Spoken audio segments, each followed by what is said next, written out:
Shalom amigos, ¿qué tal? Bienvenidos una vez más al programa El Camino de Dios. Les habla el More Joseph, director del ministerio es Jaim.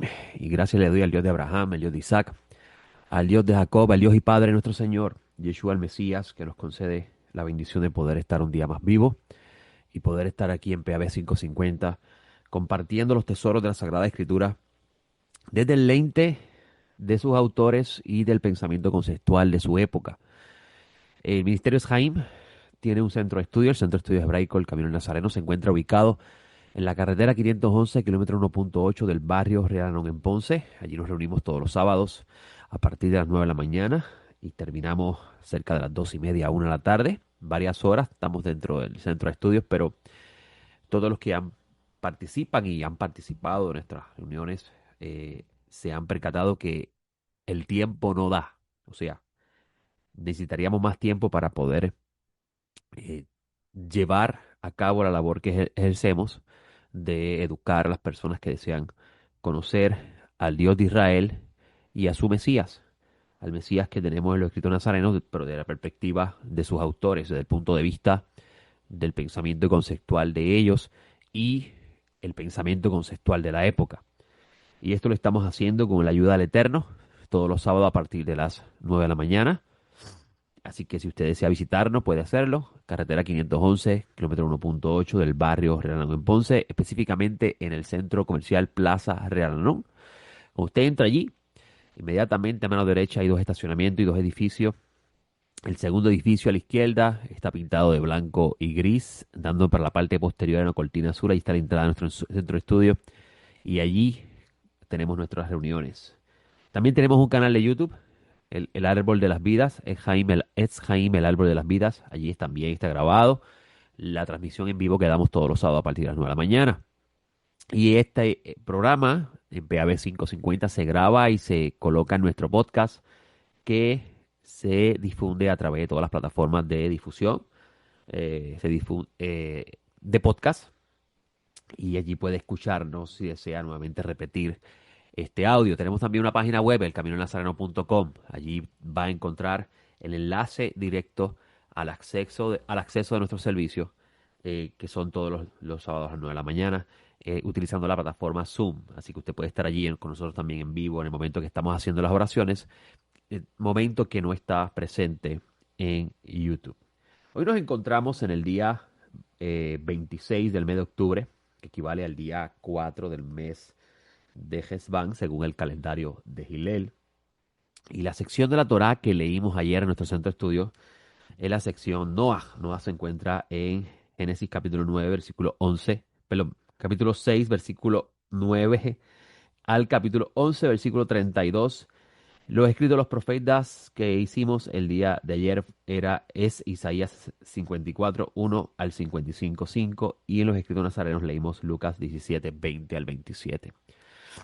En el día de ayer, en nuestro comentario de la porción de la Torá que estábamos discutiendo, cerramos nuestro comentario con la lectura de una de las cartas de el apóstol enviado a los gentiles, Pablo de Tarso, cuya educación con respecto a su judaísmo, la entidad judía y la práctica de las leyes sagradas, era de acuerdo a la de los fariseos. Gamaliel fue estudiante, perdón, Pablo fue estudiante de Gamaliel, Rabán Gamliel, conocido de esa forma en el mundo judío, fue uno de los grandes sabios de Israel en la época del Segundo Templo, y Pablo de Tarso fue educado con él.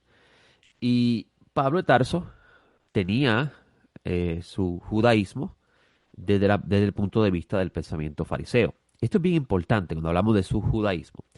Y la forma de comprender esto para poder comprender esto, tienes que envolverse en el estudio del mundo del Segundo Templo, los sucesos que dieron inicio a que nacieran todos estos grupos sectarios del mundo del Segundo Templo, judíos cristianos o judíos nazarenos, digo judíos cristianos para que usted pueda identificarlo, los judíos que eran nazarenos, que son los que siguen el movimiento mesiánico de Jesús de Nazaret, que son los que nacen después, pero antes de ellos estaban los celotes, los judíos celotes, estaban los judíos que son saduceos en su forma de pensamiento, Habían dos grupos saduceos, estaban los saduceos que dominaban el templo y estaban relacionados a la clase élite de Jerusalén, y estaban los saduceos o los sadoquitas, los Beni Sadoc, que se separaron de Jerusalén, y con ellos un grupo de hasídico, un grupo de judíos hasídicos, judíos piadosos, que fueron dirigidos por lo que se conoce en la literatura de los Reyes Muertos como el maestro de justicia, quien era un sacerdote de la casa de los hijos de Sadoc. Y estaba también los judíos fariseos, estaban los judíos esenios también, en estos grupos, si podemos identificarlos así. Habían diferentes judaísmos, o sea, diferentes grupos sectarios de judíos, que cada uno trataba de definir qué era ser judío. Incluso estaban los judíos helenos también. Dentro de ellos estaba, usted puede encontrar uno muy famoso en los escritos nazarenos, conocido como Esteban. Esteban era un judío heleno. Cuando usted lee en los escritos nazarenos los griegos, por ejemplo, Jesús de Nazaret está en el Evangelio de Juan conversando con unas personas que no entienden lo que él dice. Y en una ellos dicen, se irá cuando Jesús dice, me voy y no me vas a ver más. Y ellos dicen, se irá a la dispersión de los griegos. Ese texto en griego, cuando usted va al texto griego, usted va a encontrar que dice helenos. Ahí se está refiriendo a la dispersión de los judíos helenos, no está refiriéndose a los gentiles. Ahí el texto no está diciendo que Jesús va a ir entonces a los gentiles, no. El texto está hablando de los judíos helenos. Y estos son los que se helenizaron, adoptaron la cultura griega con la llegada del helenismo bajo el dominio de Alejandro el Grande. Alejandro el Grande trató de helenizar al mundo, y podemos decir que en el mundo poblado, conocido ese entonces, lo logró. Y dentro de esa helenización del mundo llegó a Judea, a la Judea del Segundo Templo, esa helenización, y muchos judíos adoptaron la cultura judía. Para conocer un poco sobre su historia, te tiene que leer el libro Los Macabeos, que es el libro que narra esos sucesos del punto de vista de su autor, lógicamente, y que a su vez nos va a hablar de lo que él expone como la tragedia de Jerusalén en esa época. Y si usted quiere conocer también un poco más sobre ese helenismo, debe leer un poco, o debe leer el Apocalipsis de Daniel. Sí, eso se encuentra en el capítulo 7 del libro de Daniel, que ese cuernito que habla arrogante, que intenta cambiar la ley y los tiempos, que muchas personas hoy en día lo interpretan como el anticristo, realmente se está refiriendo a Antíoco Epifanes. Antíoco, Antíoco el cuarto, conocido como Epifanes, porque se autoproclamó Dios encarnado, es a quien hace alusión el texto de Daniel capítulo 7, e incluso la famosa 70 semana de Daniel, donde dice que a la mitad de la semana será cortado el ungido y no por sí. Ese ungido se refiere al sumo sacerdote de esa época de la revuelta macabea, quien fue asesinado por la opresión del gobierno de Antíoco. Y esto es bien importante conocer ese dato histórico, porque cuando entramos al mundo de Jesús, esto ya está en el trasfondo cultural del pueblo, y eso es sumamente valioso para poder entender textos como, por ejemplo, se irá a la dispersión de los griegos, donde algunos interpretan que se refiere a los gentiles, pero no. Hay un trasfondo detrás de esto que es necesario conocer. Y ayer en nuestro centro de estudio estábamos hablando del apóstol, o estábamos hablando cerramos nuestro estudio con un texto del apóstol a los gentiles llamado Pablo de Tarso, quien, como dije al principio, fue educado a los pies de Gamaliel, y su judaísmo era un judaísmo fariseo, de la casa farisea de Gilel, porque habían dos fariseos, Gilel y Shammai. Y se dice que Pablo de Tarso era del discípulo Gamaliel, que era de la escuela de Gilel. El judaísmo de Gilel era un poco más leniente, si podemos decirlo así, con respecto a la observancia de los preceptos. Cuando usted lee, por ejemplo, en Mateo 23, a Jesús decir, en la cátedra de Moisés se sientan los escribas y los fariseos, hagan todo lo que ellos dicen, pero no hagan como ellos que dicen que no hacen y atan cargas pesadas. Uno podría interpretar que las cargas pesadas se refieren a los fariseos, pero no son los fariseos los que ataban a las cargas pesadas, eran los escribas. Lo que usted conoce como los soferín, los escribas, ellos están relacionados a este grupo sectario del cual se le adjudica la composición o el custodio de lo que usted hoy conoce como los rollos del Mar Muerto. Los rollos del Mar Muerto es un descubrimiento arqueológico de los más importantes de la historia bíblica que data del 1947, si la memoria no me falla, ya estableciéndose por decreto de las Naciones Unidas, si estoy correcto en esa historia, pero sé que es en esa época, el Estado de Israel, a la misma vez está ocurriendo el descubrimiento de estos rollos, y estos rollos tienen diferente, o es una vasta librería, una gran librería de rollos y fragmentos de rollos que contienen información que data de antes del primer siglo, y varias copias de ciertos rollos que nos muestran claramente que tenían la habilidad de copiar. Esto significa que eran escritores, no todo el mundo escribía en el mundo del Segundo Templo, incluso profesores especialistas del mundo del Segundo Templo comentan que la mayoría de la población judía del mundo del Segundo Templo no sabía escribir ni leer. Así que el arte de escribir y leer le pertenecía a un grupo en particular. Por eso cuando hablamos de fariseos, Fabio Josefo dice que no llegaban ni a 5.000. En una población de más de 1 millón de judíos, en esa época, 5.000 es bien poco. Y muchas personas piensan que el judaísmo que dominaba el mundo del Segundo Templo era el judaísmo fariseo, y no era así. Sí, había una lucha de cuál era la verdadera identidad judía, y eso incluso es lo que se refiere a judaísmo. No, la gente lo relaciona con la religión, pero en ese momento el concepto de identidad cultural y religión no estaba separado. O sea, la religión y la cultura era una sola en el mundo del Segundo Templo.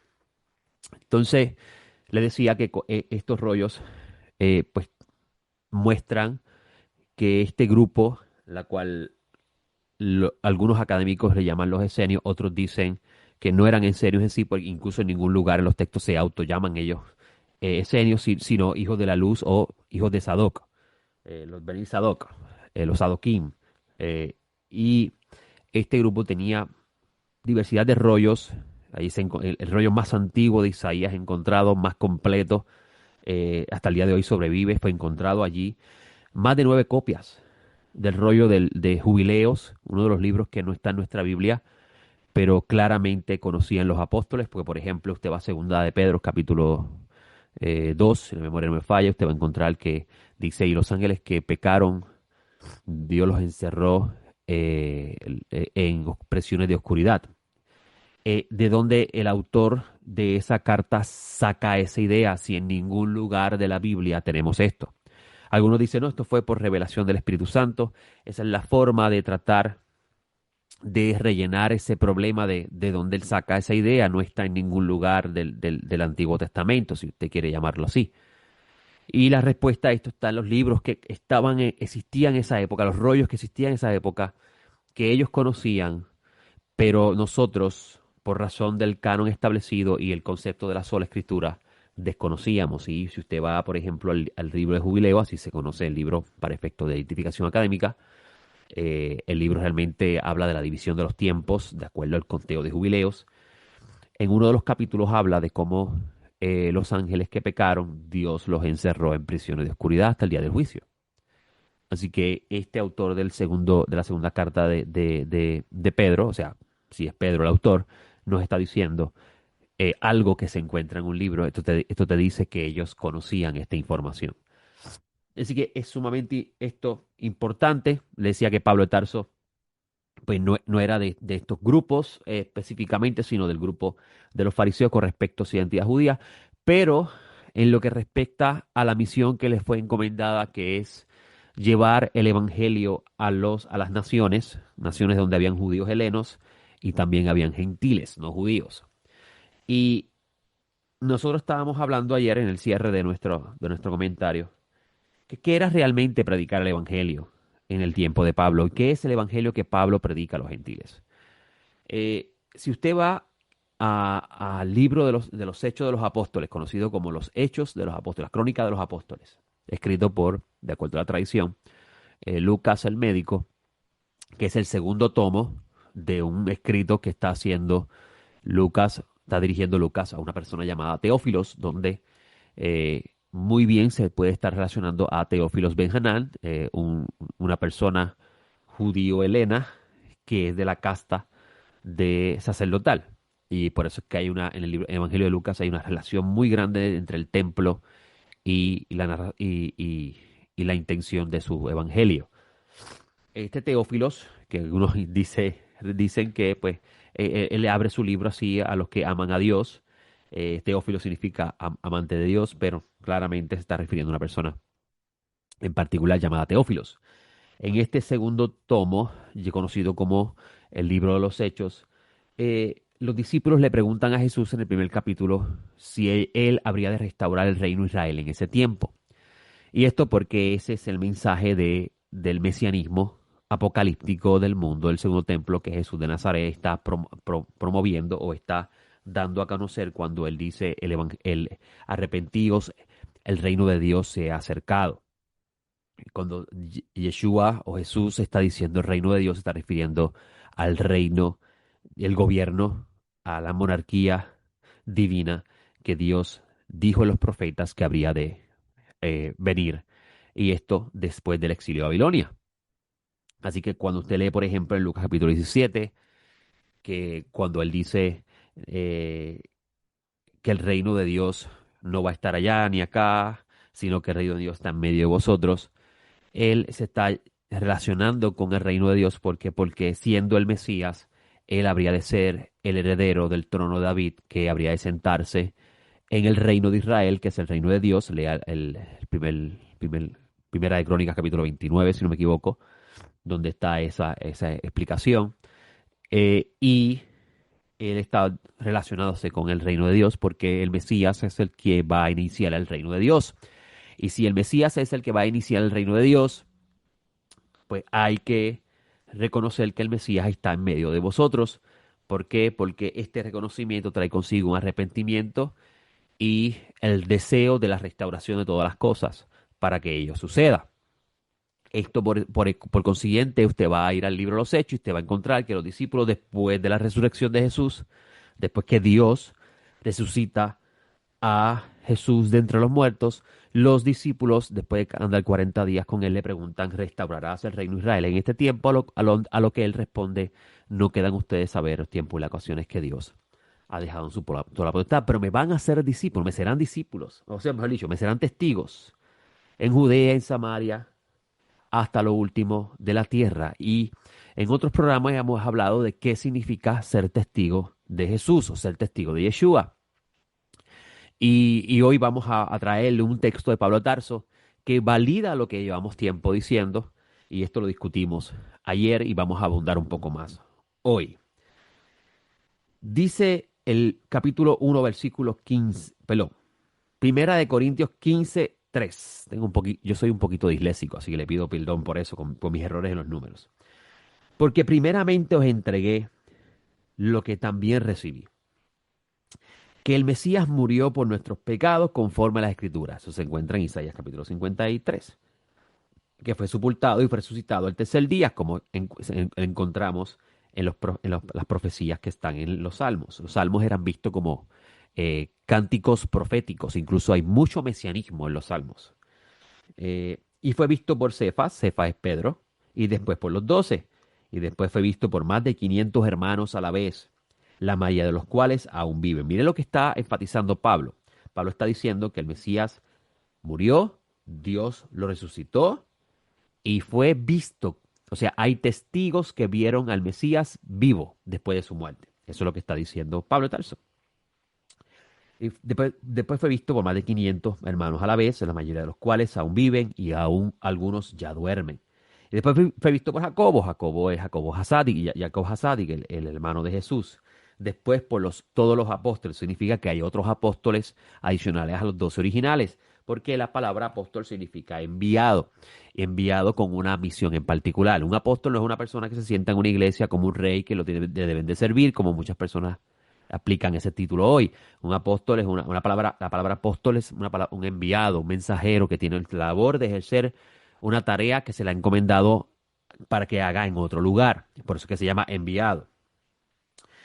Y a lo último de todo, dice Pablo de Tarso, como un abortivo se me apareció también a mí. O sea, Pablo testifica que él también vio a Jesús resucitado, que soy más insignificante de todos los apóstoles, dice él. Y no soy digno de ser llamado apóstol porque perseguía la congregación de Dios. Pero por la gracia de Dios, dice Pablo, soy lo que soy. Y su gracia hacia mí no ha sido en vano. Al contrario, trabajé más que todos ellos, pero no yo, sino la gracia de Dios conmigo. Pues bien ya sea yo, bien sean ellos, así predicamos y así lo habéis creído. ¿Qué predica Pablo? ¿Qué, qué era el Evangelio para Pablo? Por eso que hemos dicho en otros programas que el Evangelio no era la predicación de un mensaje de ir al cielo o ir al infierno si no lo aceptas. Eso es un concepto que nace mucho tiempo después por los gentiles que reinterpretan los textos para ajustarlo a la nueva realidad, y es que el Mesías no regresó en el tiempo de ellos. Y esto es un dato histórico que usted debe conocer en este sentido.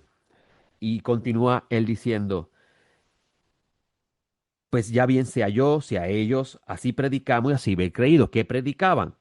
Entonces, dice Pablo, si se predica que el Mesías fue resucitado de los muertos, o sea, el evangelio que predica los apóstoles después de la resurrección de Jesús es que ellos vieron al Mesías resucitado. Por eso es que cuando Jesús le dice a sus discípulos, me seréis testigos, él se está refiriendo al testimonio de su resurrección. Los discípulos habrían de ser testigos de que Jesús fue levantado entre los muertos por el poder de Dios que operaba en él. Así testifica Pedro en su primer discurso. Y Pablo valida esa idea. Si se predica que el Mesías fue resucitado de los muertos, ¿cómo dicen algunos entre vosotros que no hay resurrección de los muertos? Hay algunos que decían en la congregación de Corintios que no iba a haber ninguna resurrección de los muertos.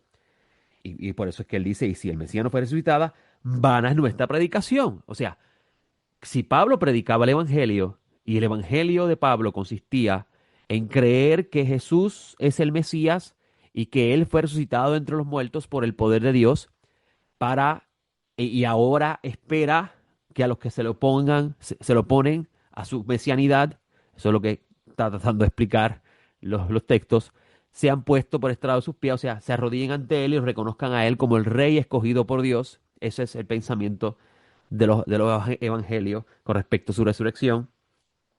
Y que Dios, cuando le ordene regresar a la tierra, vendría de enjuiciar a los malvados y vendría también a liberar a los que le esperan de la opresión de este mundo. Ese es el mensaje del evangelio que Pablo lleva a los gentiles. Y vamos a avanzar, ¿verdad? Que el tiempo no nos ayuda. Dice, y hasta somos hallados falsos testigos de Dios porque testificamos que Dios resucitó al Mesías. Miren, interesante, Pablo valida la idea de que Jesús no se levantó solo, Dios resucitó al Mesías, el cual no resucitó, si es que en verdad los muertos no resucitan, porque si todos los muertos no son resucitados, tampoco el Mesías no fue resucitado, y si el Mesías no fue resucitado, vana nuestra fe, vuestra fe es inútil, aún está en vuestros pecados. O sea, si no ocurrió la resurrección de Jesús, entonces Dios, bendito sea, no perdonó al mundo, a los que creen en la predicación del Evangelio, de que Jesús es el Mesías y que la certificación de que Él es el Mesías es su resurrección, y que por medio de su muerte Dios le dio la oportunidad a Israel y a todos los que creen en el Evangelio de Pablo a ser salvados de la ira que habrá de venir. Y, y continúa él diciendo, y también los que durmieron en el Mesías también perecieron. Si solamente para esta vida esperamos en el Mesías, somos los más dignos de lástima de todos los hombres. Yo hablé mucho sobre este versículo ayer en la tarde, Y pues no voy a hablar ahora porque el tiempo no me ayuda. Pero ahora el Mesías fue resucitado entre los muertos como primicia a los que duermen. Porque por cuanto la muerte vino por medio de un hombre, también por medio de un hombre la resurrección de los muertos. Qué interesante. Pablo de Tarso predica a Jesús como un ser humano, no como un Dios hecho humano, sino como un humano que viene del cielo. Eso es bien diferente en este pensamiento conceptual.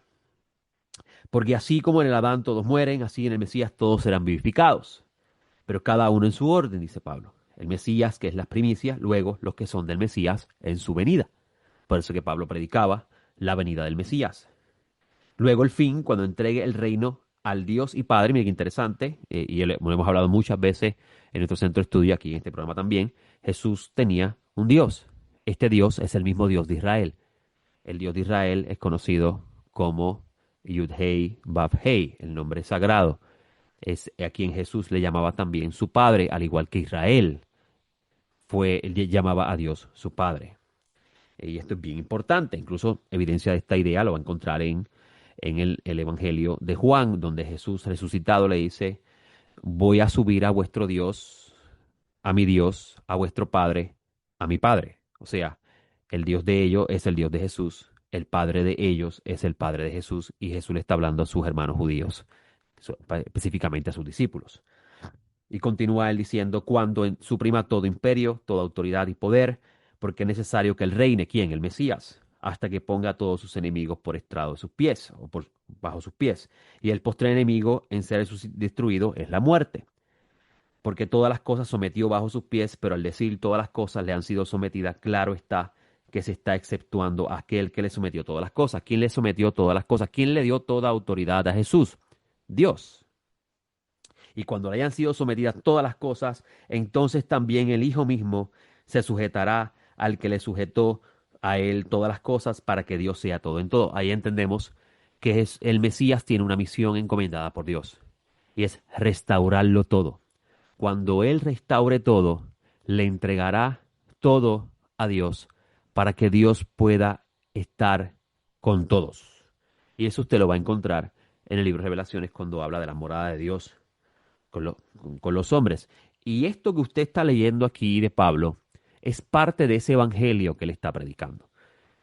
Que Jesús es el Mesías, que el testimonio de su mesianidad es su resurrección, que él lo vio vivo, al igual que los demás apóstoles lo vieron vivo, y que él regresará a cumplir, restaurar las cosas que Dios habló por medio de los profetas que haría. Por ello es que los discípulos le preguntan, ¿lo vas a hacer ahora? Y él le responde, no quedan ustedes saber lo que Dios ha determinado hacer en su tiempo señalado. Eso está en sus manos. Ahora, ustedes me van a hacer testigos, ustedes van a anunciar a todos que el Mesías vino, que fue asesinado y que Dios lo levantó entre los muertos y que la confirmación de que yo soy el Mesías es mi resurrección y que deben arrepentirse, no sea que llegue el día de la ira del Eterno grande y terrible y no puedan ser salvados de ellos.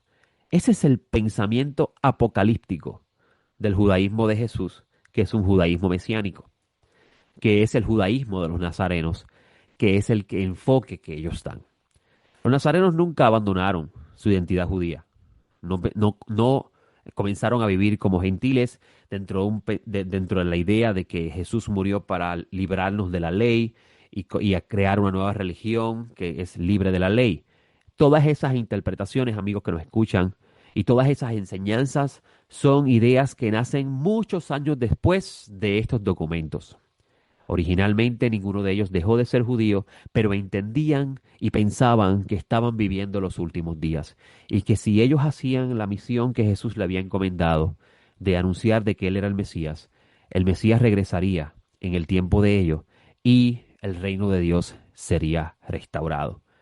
Por razón de ello, y el no haber ocurrido eso en el tiempo de ellos, es que usted va a tener evangelios como el de Lucas y evangelios como el de Juan acomodando un poco la historia ante esa nueva realidad y son temas que trataremos en otro momento. Le doy gracias al Eterno por este espacio. Le doy gracias a la familia de PAB por concederme esta media hora todos los domingos. Y yo espero en el Todopoderoso poder estar la semana próxima con ustedes en otro programa más, El Camino de Dios. Este próximo sábado, si usted no va a visitar, le anuncio que el centro de estudio va a estar cerrado porque fui invitado a enseñar a una congregación en los Estados Unidos y voy a estar allí con el favor del Eterno enseñando la escritura desde la perspectiva y el lente del pensamiento de sus autores. Así que regresaré al centro de estudio el sábado de más arriba con nuestros estudios, pero el domingo habrá programa. Así que con el favor del Eterno, nos vemos la próxima. Shalom.